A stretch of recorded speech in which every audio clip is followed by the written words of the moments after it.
Are you a Saul or a Caiaphas?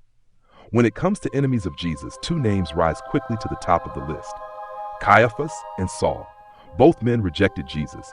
Both saw him as a blasphemer, a dangerous threat to their way of life, and both went as far as to take part in murder to stop his influence. Yet there's a striking difference between them, one that's worth examining. And as we explore it, I want to invite you to ask yourself, am I more like Saul or Caiaphas? Caiaphas was the high priest during Jesus' ministry. He despised this so-called Messiah who had no army, no noble family, no political connections. Jesus spoke woes over the religious elite and drew the hearts of the people away from their power. And then came the miracle that pushed Caiaphas over the edge. Jesus raised Lazarus from the dead. How did Caiaphas respond? But one of them, Caiaphas, who was high priest that year, said to them, "You know nothing at all, nor do you understand that it is better for you that one man should die for the people, not that the whole nation should perish."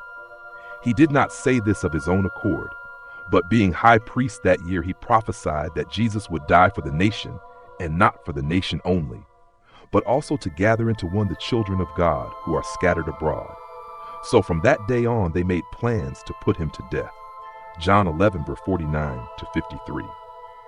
And under Caiaphas' leadership, Jesus was executed. Now turn to Saul. His zeal was no less fierce. He consented to the death of Stephen, the first Christian martyr, and then he unleashed a campaign of terror. But Saul was ravaging the church, and entering house after house, he dragged off men and women and committed them to prison. Acts 8:3. At first glance, Saul and Caiaphas looked nearly the same. Both were relentless in their opposition to Jesus. But here's the crucial difference. Caiaphas fought to preserve his own position, while Saul thought he was fighting for God. Caiaphas closed his ears to the truth, but Saul, misguided though he was, acted out of devotion to God's will. That's why when Saul finally met Jesus, he didn't harden his heart, he changed. I myself was convinced that I ought to do many things in opposing the name of Jesus of Nazareth. Acts 26, verse 9. When confronted with the risen Jesus, Saul surrendered. His love for God was greater than his love for his own convictions. And that's how Saul the persecutor became Paul the apostle. Both men were given the same opportunities. Both saw miracles. Both knew the scriptures. Both encountered people raised from the dead. But while Caiaphas clung to self, Saul yielded to God. And so the question presses in on us today. Are we more like Saul or more like Caiaphas?